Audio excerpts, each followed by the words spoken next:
르호보암이 세겜으로 갔으니 이는 온 이스라엘이 그를 왕으로 삼고자 하여 세겜에 이르렀음이더라.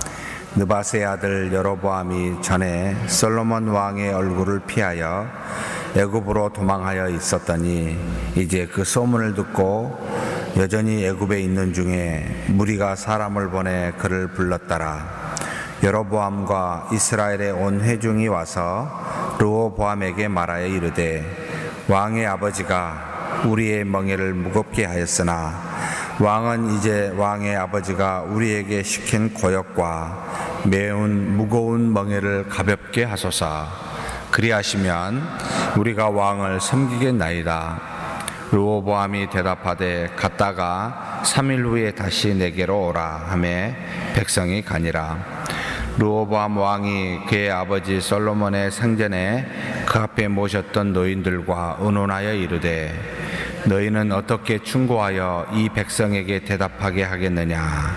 대답하여 이르되 왕이 만일 오늘 이 백성을 섬기는 자가 되어 그들을 섬기고 좋은 말로 대답하여 이르시면 그들이 영원히 왕의 종이 되리이다 하나 왕이 노인들이 자문하는 것을 버리고 자기 앞에 모셔있는 자기와 함께 자라난 어린 사람들과 의논하여 이르되 너희는 어떻게 자문하여 이 백성에게 대답하게 하겠느냐.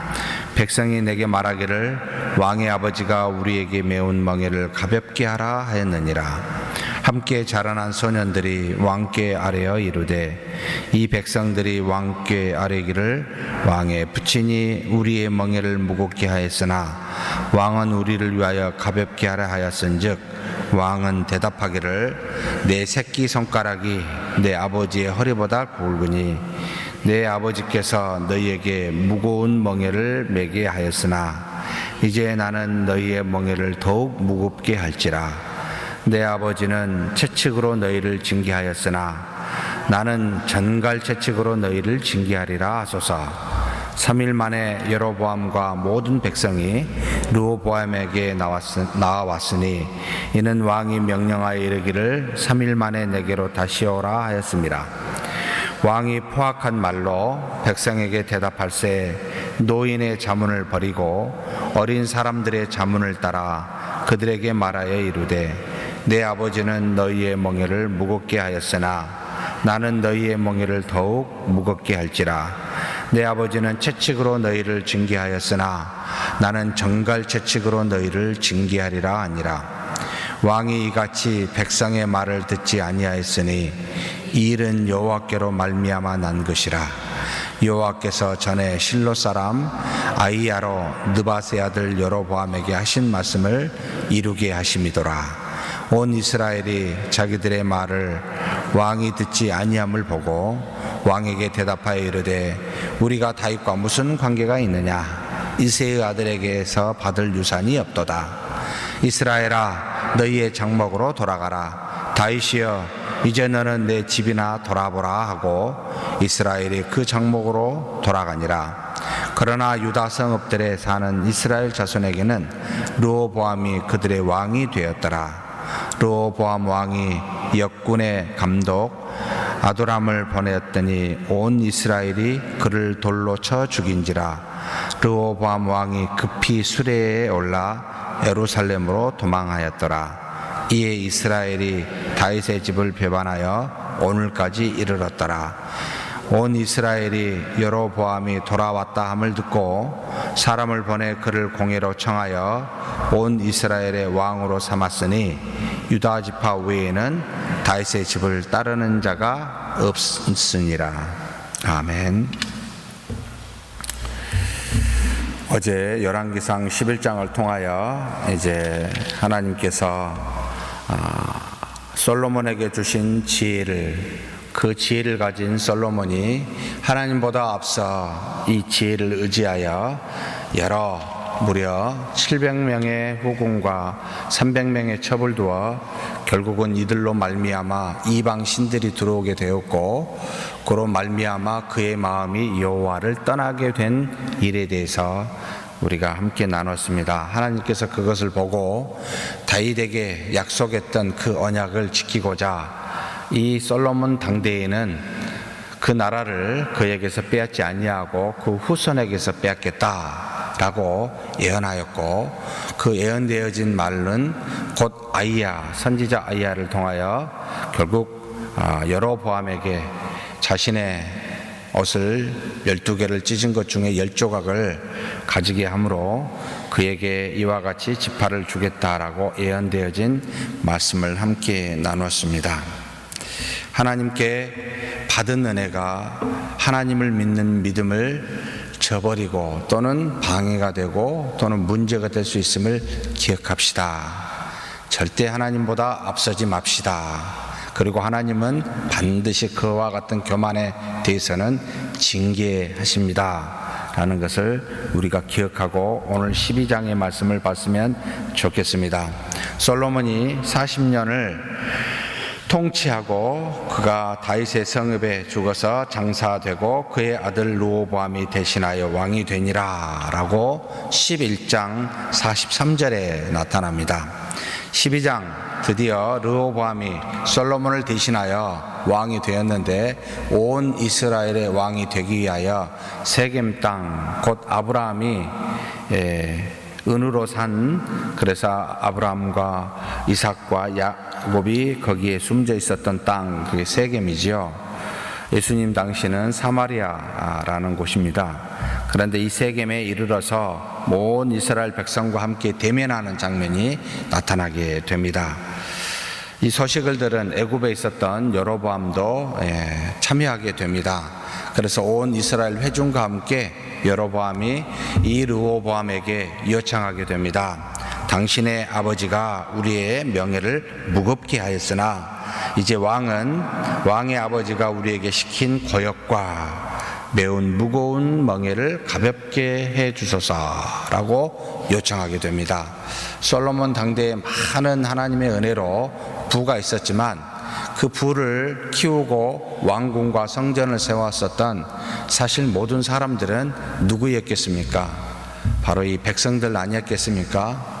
어떻게 보면 화려한 교회, 화려한 가톨릭 교회에 여러분 가서 이렇게 한번 쭉 볼 때마다 1000년 전에, 1500년 전에 참 어마어마한 가톨릭의 위상을 느끼게 됩니다. 그런데 이제 한편으로 무슨 생각이 드냐면, 이 일을 누가 했을까라고 물을 때마다 당시에 막강한 종교적 힘, 정치적 힘을 갖고 있었던 가톨릭에 수많은 사람들이 동원이 되어 이와 같은 성전을 세웠을 것이다 라는 생각을 하게 하면, 사실은 아름다운 성전 뒤에는 여러 사람들의 노력과 땀이 있었구나 라는 생각을 하게 합니다. 그래서 화려함보다는 그 사람들의 노고와 수고가 더 머리를 어찌 보면 숙이게 하는 그런 것들을 생각하게 합니다. 여러분, 이탈리아에 가서 그 하얀색으로 만들어진 루체르네인가요? 베네치아, 유명한 그림이 있었던 곳이 있죠. 사랑과 열정이라는 일본 영화도 거기에서 찍었던, 그곳에 가면 하얀 대리석으로 만들어진 성당이 있습니다. 어떻게 성당에 이렇게 하얀 대리석이 있을까라고 밖에서 보고 놀랐는데, 안에 들어가서 보면 더더욱 놀라게 됩니다. 교회 바닥이 전부 대리석으로 되어 있는데 그림을 그려놨습니다. 근데 그 그림이 그냥 어떤 페인트로 물감으로 그린 그림이 아니라 대리석이 그와 같이 수많은 형형색색이 있는 줄은 처음 알았습니다. 대리석으로 전부 박아서 그림을 그려놨습니다. 그래서 위에서 내려다본 바닥에 그 대리석으로 깔린 그곳은, 바닥은 정말 아름답습니다. 야, 이걸 누가 했을까? 물론 뛰어난 머리를 가지고 이와 같이 디자인을 했었던 사람이 그 이름이 딱 적혀 있긴 합니다만, 이 일들을 하기 위해서는 당시에 수많은 사람들이 얼마나 많은 수고와 노력과 그 다음에 노역을 했을까. 솔로몬 씨도 마찬가지입니다. 많은 화려함 뒤에는 항상 눈물과 누군가의 수고가 뒤따랐다라는 걸 백성들이 요청합니다. 당신의 아버지가 우리에게 고역과 매운 무거운 멍에를 줬는데 이제는 좀 가볍게 해달라고. 이게 부당한 요구는 아니잖아요. 정당한 요구이기도 합니다. 아니, 지도자로서 백성들의 말에 귀를 기울여야만 하는 내용이기도 합니다. 다른 그 무엇을 요청하여 달라는 게 아니고 고생한 이 부분에 대해서 다시 생각하여 가볍게 해달라고 요청한 것이기 때문에 그렇습니다. 그래서 르호보암이 이 말을 듣고 3일 후에 다시 오라라고 하여 두 종류의 사람에게 자문을 구합니다. 첫째는 아버지 솔로몬과 함께 모셨던 지금으로서는 나이가 든 분들, 또 한 부류는 자신과 함께 자라난 젊은 사람들에게 두 종류의 사람에게 자문을 구합니다. 솔로몬을 모셨던 나이 든 분들이 뭐라고 자문을 합니까? 백성에게 그 말을 들으라 라고 이야기합니다. 왜 그렇습니까? 17절에 보니까 왕이 만일 오늘 이 백성을 섬기는 자가 되어 그들을 섬기고 좋은 말로 대답하여 이르시면 그들이 영원히 왕의 종이 되리이다 라고 현명한 답을 줍니다. 지도자는 백성 위에 군림하는 것이 아니라 사실 섬기는 자가 맞다. 섬기는 자세로 그와 같이 백성들에게 그들의 짐을 가볍게 하는 좋은 말을 하십시오 라고, 그러면 백성들이 왕을 섬길 것입니다, 영원히 섬길 것입니다 라고 대답합니다. 그런데 이 르호보암은 그 말을 따르지 아니하고 자기와 함께한 젊은이들의 말을 따르게 됩니다. 그들의 대답은, 그들의 자문은 무엇이었습니까? 나의 손가락이 아버지 솔로몬의 허리보다 더 굵다. 무슨 뜻입니까? 내 왕권이 내 아버지보다 훨씬 더 막강하고 강하다. 다른 말로 말하면 왕이여 힘으로 통치하십시오. 섬김으로 통치하지 말고, 섬김으로 통치하면 왕 머리 꼭대기에 있으니까 확 눌러버리십시오. 한마디로 이런 말 아닙니까? 내 손가락이 솔로몬의 아버지 허리보다 굵다, 이렇게 표현하면서 이게 말이 됩니까? 참 보면은 놀랍습니다. 그런데 왕권을 강화시키고 그것으로 통치하려고자 하는 마음에는 합리적인 생각이라고 들리겠지요. 그러면서 무슨 이야기 합니까? 아버지는 채찍으로 너희를 징계했으나 나는 전갈 채찍으로 너희를 징계할 것이다. 더욱더 큰 힘과 압박으로 백성을 통치하겠다라고 권면합니다. 누구 말을 듣습니까? 젊은 르호보암은 노인들의 말보다 젊은이의 말이 더 현명하게 느꼈던 모양입니다. 그래서 젊은이들의 말을 듣고 그대로 백성들에게 전하니 백성들이 어떻게 대답하죠? 온 이스라엘이 어떻게 됩니까? 르호보암의 말을 듣고 이야기합니다. 16절입니다. 자기들의 말을 왕이 듣지 아니함을 보고 왕에게 대답하여 이르되 우리가 다윗과 무슨 관계가 있느냐? 이새의 아들에게서 받을 유산이 없도다. 이스라엘아, 너희의 장막으로 돌아가라. 다윗이여, 이제 너는 내 집이나 돌아보라 하고 이스라엘이 자신들의 장막으로 돌아가는 것을 보게 됩니다. 이와 같은 잘못되어진 선택이 백성들을 떠나게 하는 그와 같은 일들을 발생하게 합니다.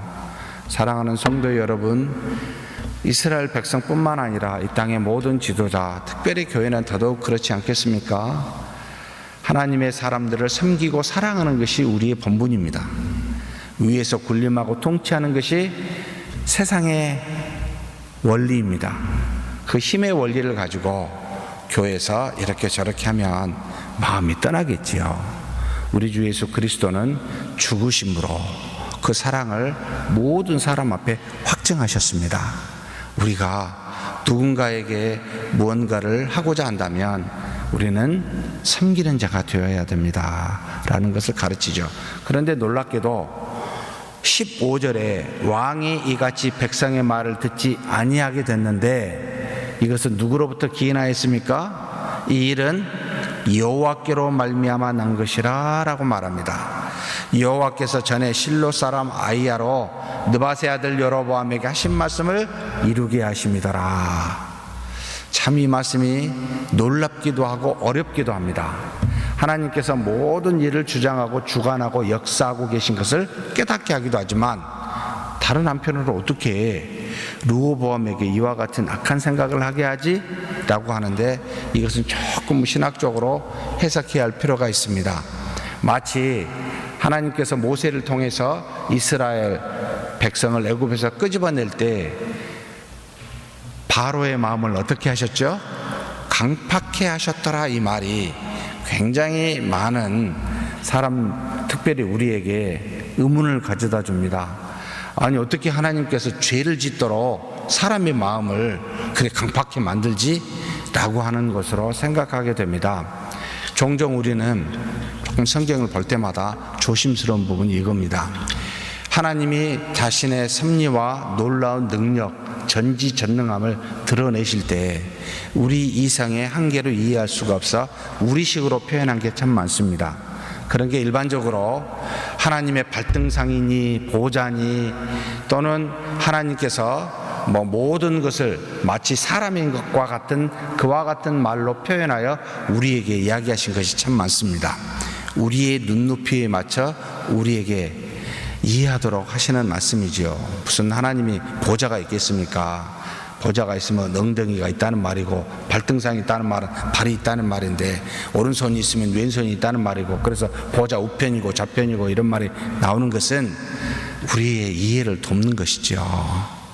그와 같이 신은 영이시기 때문에 우리 같은 무엇으로 말할 수는 없습니다. 똑같이 하나님의 역사도 마찬가지입니다. 하나님은 선하시고 의로우신 분이기에 악을 우리로 하여금 촉발하여 죄를 짓게 하시지는 않습니다. 저번에 우리 성도님께 말씀드린 것처럼 악은 의의 부재라, 죄는 하나님의 존재의 부재라. 하나님이 역사하지 아니하면 죄가 있습니다. 죄 있는 곳에서 하나님이 역사하면 은혜가 있게 됩니다. 하나님께서 바로의 마음이 처음부터 강팍했는데 은혜를 베푸는 마음이 부드럽게 되사 하나님의 뜻을 따르게 되는데 역사하지 않는다는 말입니다. 부재하신다는 말입니다. 똑같이 이것도 그렇게 이해를 해야 됩니다. 르호보암이 원래 마음이 부드러웠는데 그에게 백성을 떠나고 싶은 마음이 없는데 하나님이 그에게 떠나도록, 다른 사람의 말을 듣도록 악하게 만든 것이 아니라 하나님이 부재로 가만히 내버려 두시면 죄를 짓게 되어 있습니다. 하나님의 역사하면 우리는 죄로부터 떠나는 은혜가 있습니다. 그러나 내버려 두면 우리는 저절로 죄를 짓게 되어 있습니다. 이와 같은 하나님의 역사를 그렇게 지금 우리식으로 표현한 것이 하나님으로부터 기인한 것이라. 그래서 하나님의 직접적인 역사는 뭐죠? 모든 선과 의입니다. 하나님의 간접적인 역사는 뭡니까? 하나님의 뜻 안에서 악을 사용하시는 것들입니다. 그래서 하나님의 역사와 하나님의 역사 안, 하나님의 뜻과 하나님의 뜻 안이라는 것을 우리는 살짝 구별합니다. 모든 것은 하나님의 손 안에 있습니다. 선과 악이. 그런데 하나님이 직접 역사하는 것은 다 선입니다. 그래서 이와 같은 악도 사용하신다. 르호보암이 마음이 강팍하여 선한 노인들의 말을 듣지 아니하고 악한 이 젊은이들의 말을 듣도록 역사하지 않은 것이다 라고 이해하심이 맞습니다. 그래서 하나님이 당신의 뜻을 이루어 솔로몬이 지은 죄악을 결국 르호보암 때 나라가 갈라짐으로 10개 지파는 여로보암을 따라 북이스라엘을 만들고 2개 지파 유다와 베냐민 지파는 남쪽의 예루살렘을 중심으로 남유다 왕국을 만들게 하셨다. 동기는 뭐죠? 솔로몬의 하나님의 떠난 우상을 섬긴 바로 대가였습니다. 이와 같은 일을 하게 됩니다. 그러면 이 여로보암과 르호보암이 하나님 앞에서 다시 말씀으로 순종하여 가게 되면 그 은혜를 받게 될 텐데, 르호보암은 강팍하게 따라갑니다. 여로보암은 어떻게 됐을까요? 여로보암도 마찬가지입니다. 우리가 뒤에 읽지는 않았습니다만 25절부터 33절에 이르러서 똑같은 죄를 범합니다. 그가 북이스라엘의 세겜에서 건축하고 그곳에서 성읍으로, 다스릴 성읍으로 삼게 됩니다. 그런데 가만히 봤더니 이 이스라엘 백성이 절기 때마다 어디를 갑니까? 예루살렘 성전을 갑니다. 예루살렘 성전에 가면 예루살렘은 누구와 통치합니까? 르호보암이 통치합니다. 가만히 생각해 봤더니 자신이 통치하는 10개 지파의 사람들이 절기 때마다 예루살렘 성전에 가서 절기를 지낼 때 그쪽에 동화되어 르호보암의 말을 듣고 자기에게 찾아와 죽이고 다시 르호보암에게 갈까봐 안 되겠다라고 생각하여 뭘 세웁니까? 3당을 세웠습니다. 베델과 다네. 베델은 세겜에 가까운 곳입니다. 야곱이 돌아와 하나님으로부터 응답을 받는 그 환상을 봤던 곳에 하나님의 집을 세워 그곳에 머물렀던 곳에 바로 3당을 세워서 가지 말아라. 여기가 성전이다. 여기서 하나님을 모셔라. 그리고 또 단에 꼭대기 위에다가 만들어 놓고 2군데서 숨기게 했습니다. 그뿐만 아닙니다. 레위 지파를 통하여 제사장의 반차를 쫓아 세우게 돼 있는데 보통 백성으로 제사장을 그냥 세워버리고 맙니다. 그뿐만이 아닙니다. 7월 15일을 기점으로 장막절을 지내게 돼 있는데 8월 15일 날 유사하게 하나의 절기를 만들어서 이스라엘 백성으로 예루살렘으로 가지 아니하고 그곳에 머물러 절기를 지키게 했습니다. 3가지를 잘못한 겁니다. 산당을 지었고 제사장을 인간적으로 마음대로 세웠으며 절기도 인간의 뜻대로 자기 뜻대로 세우는 우를 범합니다. 무엇 때문에요? 자신의 통치를 생각하고 통치를 강화하기 위해서 자신의 이득을, 직분과 왕이라는 통치의 이 이득을 위해서 하나님이 아닌 다른 것들을 만들어 백성들로 범죄케 하는 우를 범하고 맙니다. 사랑하는 성도 여러분, 우리는 돌아봐야 됩니다. 내가 하나님 앞에 교만하지 않나? 첫째. 둘째는 자신의 이득을 쫓아 무언가를 만들어내지는 않나? 이것이 하나님께 범죄하는 일을 일어나고 결국 멸망하게 하는 동기가 됩니다. 그러니 절대 교만하지 말고 하나님의 말씀 곧 계명과 명령을 쫓아 사는 저와 여러분이 되기를 주의 이름으로 축복합니다. 하나님 감사합니다. 우리를 하나님의 자녀 삼아 주신 것 감사합니다. 그런데 우리가 주신 은혜를 가지고 하나님보다 앞서 정말 교만하여 아버지 하나님을 섬기고 주변의 많은 사람을 섬기는 자가 아니라 오히려 대접을 받고 오히려 통치하고자 하는 어리석은 마음 하나님 버리게 하여 주옵소서. 또 여로보암과 같이 하나님 앞에서 인간적인 것을 만들어 자신의 이득을 쫓지 않도록 우리를 붙들어 주옵소서. 날마다 겸손히 하나님의 말씀만 쫓는 우리 모두가 되도록 복 내려 주시옵소서. 우리 주님 예수님의 이름으로 기도하옵나이다. 아멘.